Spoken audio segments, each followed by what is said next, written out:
इस वीडियो में हम देखेंगे कि क्रेडिट रिस्क प्रीमियम को कैलकुलेट करने का क्या फॉर्मूला है। तो फॉर्मूले की तरफ जाने से पहले हम लोग उस फॉर्मूले में यूज कुछ टर्म्स की बात कर लेते हैं। पहला टर्म यूज हुआ है पी। पी का मतलब है प्रिंसिपल। प्रिंसिपल मतलब जो लोन का अमाउंट है, जितने का लोन लिया गया है उसको प्रिंसिपल कहते हैं। दूसरा टर्म है आर। आर का मतलब रेट ऑफ इंटरेस्ट, जिस इंटरेस्ट रेट पे लोन लिया गया है वो आर है। P1 probability of repayment. Probability of repayment का मतलब है कि बैंक एक सर्टेन परसेंटेज मान के चलता है कि जो बोरोवर है वो इतना तो उन्हें वापस खरीदेगा, तो ये प्रोबेबिलिटी ऑफ रीपेमेंट होता है। 1 माइनस P1 होता है प्रोबेबिलिटी ऑफ डिफॉल्ट। अब अगर आप टोटल लोन अमाउंट को 1 माने और उसमें से रीपेमेंट हटा दे, प्रोबेबिलिटी ऑफ रीपेमेंट हटा दे, तो जो बचेगा वो बचेगा प्रोबेबिलिटी ऑफ डिफॉल्ट। कि आप इतना लोन, टोटल लोन में से अगर आप इतना चुका दोगे तो बचा हुआ जो है उतना आप डिफॉल्ट कर लोगे, तो ये है प्रोबेबिलिटी ऑफ डिफॉल्ट। ठीक है। अब R1 का मतलब होता है रिकवरी ऑफ प्रिंसिपल। अब रिकवरी ऑफ प्रिंसिपल और रिकवरी ऑफ इंटरेस्ट, ये क्या होता है? तो जब आप कोई भी लोन लेने जाते हो तो in most of the cases bank में आपको कुछ गिरवी रखना पड़ता है। तो बैंक ये भी समझ के चलता है, ये कैलकुलेट करके चलता है कि जो चीज़ आपने गिरवी रखी है वो बेच के बैंक आपसे कितना, आपके लोन का कितना पैसा रिकवर कर लेगा।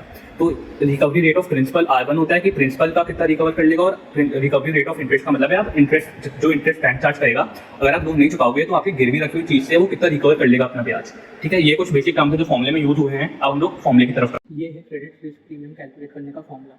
तो ये जो फॉर्मूला है ये बेसिकली 4 कंपोनेंट से बनता है। हम लोग वन करके हर एक कंपोनेंट को समझेंगे।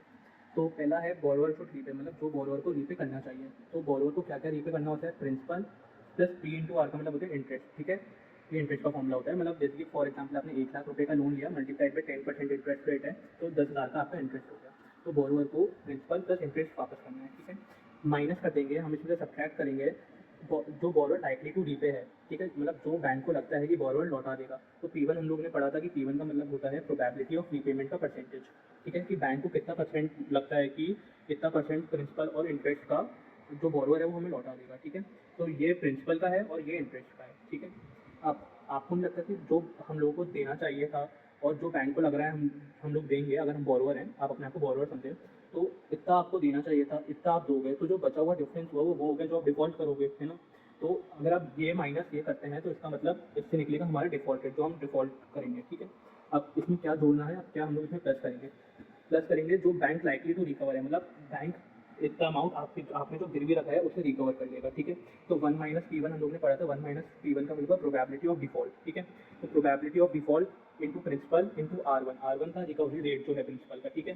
तो इससे निकलेगा कि बैंक हम लोगों से कितना प्रिंसिपल हमारी गिरवी रखी हुई चीज़ से वसूल कर सकता है। ठीक है। और सिमिलर ये फॉर्मूला है, ये जो है ये आपके इंटरेस्ट के लिए है। ये जो R2 था हम लोग ने पढ़ा था, ये रिकवरी रेट ऑफ इंटरेस्ट है। ठीक है। तो अब फॉर्मूला क्या बना, इन दोनों को मिला के जो हम डिफॉल्ट करेंगे वो, प्लस बैंक हमसे इतना वापस ले सकता है। ठीक है। तो अब नेट आ गया कि जो हम डिफॉल्ट करेंगे, ठीक है, जो रिस्क बैंक को लेना पड़ेगा वो divided by principal amount multiplied by 100 और कर देंगे तो परसेंटेज निकल जाएगा। तो इस फॉर्मूले से निकलेगा क्रेडिट रिस्क प्रीमियम।